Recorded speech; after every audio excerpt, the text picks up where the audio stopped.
Hello বন্ধুরা, অভিজ্ঞান education YouTube চ্যানেলে তোমাদের প্রত্যেককে স্বাগত জানাই। বন্ধুরা, তোমরা যারা এবছর ডিএলএড এ অ্যাডমিশনের জন্য ফর্ম ফিল আপ করছো বা অলরেডি করে ফেলেছো, আজকের ভিডিওটা তোমাদের জন্য ভীষণভাবে গুরুত্বপূর্ণ হতে চলেছে। কারণ আজকের ভিডিওতে আমি তোমাদের মনে সবথেকে বেশিবার ঘুরপাক খাওয়া প্রশ্ন দুটোর উত্তর দিতে চলেছি। প্রথমত যে প্রশ্নটা তোমরা সবথেকে বেশিবার জিজ্ঞাসা করছো যে একজন ছাত্র বা ছাত্রী অর্থাৎ ক্যান্ডিডেট সে যখন অনলাইনে ফর্মটা ফিল আপ করছে তখন সে সর্বোচ্চ কটা কলেজে আবেদন করতে পারবে? এই প্রশ্নের উত্তরটা আমি তোমাদেরকে আজকের ভিডিওতে দেব। সেই সাথে তোমরা জানতে পারবে যে ফর্ম ফিল আপ করার সময় যাদের কিছু ভুল হয়ে গেছে তারা এখন কি করবে, অর্থাৎ কিছু ডেটা তোমরা ভুল করে ফেলেছো, নামের ভুল করে ফেলেছো, তাহলে তাদের কি হবে? তাদের কি ফর্মটা রিজেক্ট হয়ে যাবে, নাকি এই ভুলটা সংশোধনের কোনো উপায় আছে? এই বিষয়টা আমি তোমাদের সামনে ক্লিয়ার করে দেব আজকের ভিডিওতে। আজকের ভিডিওতে আমি এই যে দুটো প্রশ্ন, এই দুটো প্রশ্নেরই একদম সঠিক এবং অফিসিয়াল আপডেট তোমাদেরকে দেব। তাই ভিডিওটা তোমরা প্রথম থেকে শেষ অবধি দেখো। এই সমস্ত প্রশ্নগুলোর উত্তর তোমরা পেয়ে যাবে। সেই সাথে তোমরা যদি আমাদের চ্যানেল অভিজ্ঞান এডুকেশনে প্রথমবার ভিজিট করে থাকো, আমাদের চ্যানেলটিকে তোমরা সাবস্ক্রাইব করে নিতে পারো। সেই সাথে পাশে থাকা বেল আইকনে প্রেস করে দাও। সমস্ত আপডেট তোমরা টাইম টু টাইম পেতে থাকবে। আজকের ভিডিওটা শুরু করা যাক। নমস্কার, আমি হচ্ছি জয়দেব স্যার। আমি আজকের ভিডিওতে তোমাদেরকে এই যে দুটো বিষয়, যে দুটো প্রশ্ন তোমাদের মনে সবথেকে বেশিবার ঘুরপাক খাচ্ছে, এই প্রশ্ন দুটোর উত্তর দিতে চলেছি। আমি নিজে টেট ২০১৭, ২০২২ এবং টেট ২০২৩ কোয়ালিফাইড। তো ইন্টারভিউ দিয়েছিলাম প্রাইমারির, সেখানে ১০ এর মধ্যে স্কোর ছিল 9.7, ৯.৭।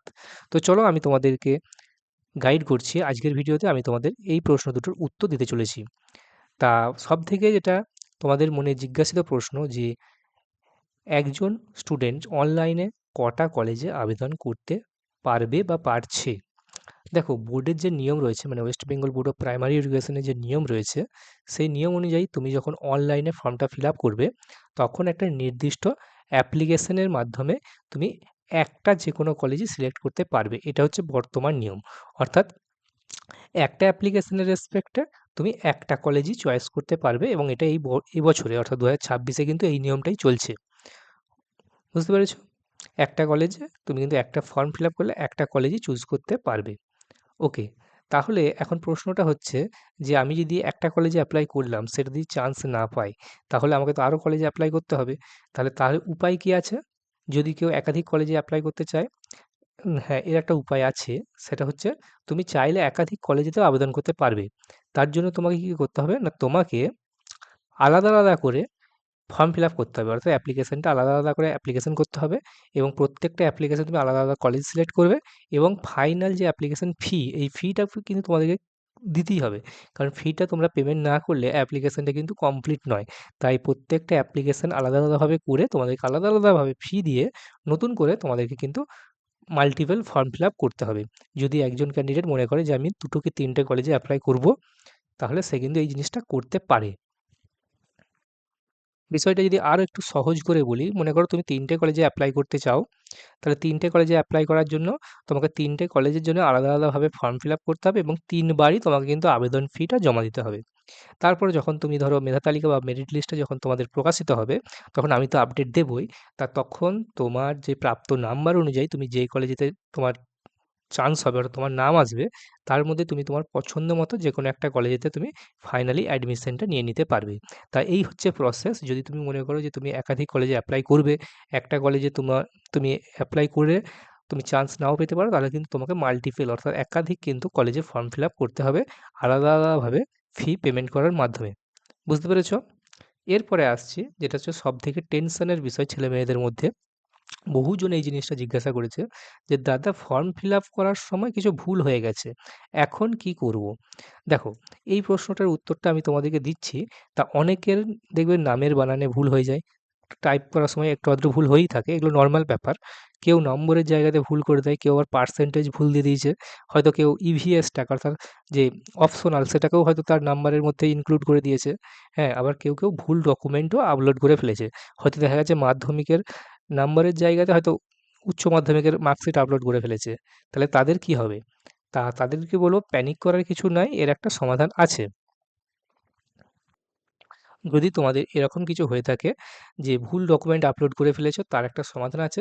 সেটা হচ্ছে ইন জেনারেলি সেটা হচ্ছে কারেকশন উইন্ডো, কারেকশন বা এডিট অপশন। দেখো, কারেকশনের জন্য কিছুদিন টাইম থাকে, ২ দিন কি ৩ দিন বোর্ড দেয়। বোর্ড সাধারণত ফর্ম ফিল আপ শেষ হয়ে যায়, তারপরে কিন্তু কারেকশনের উইন্ডোটা ওপেন করে এবং এডিট করার সুযোগও দেয়।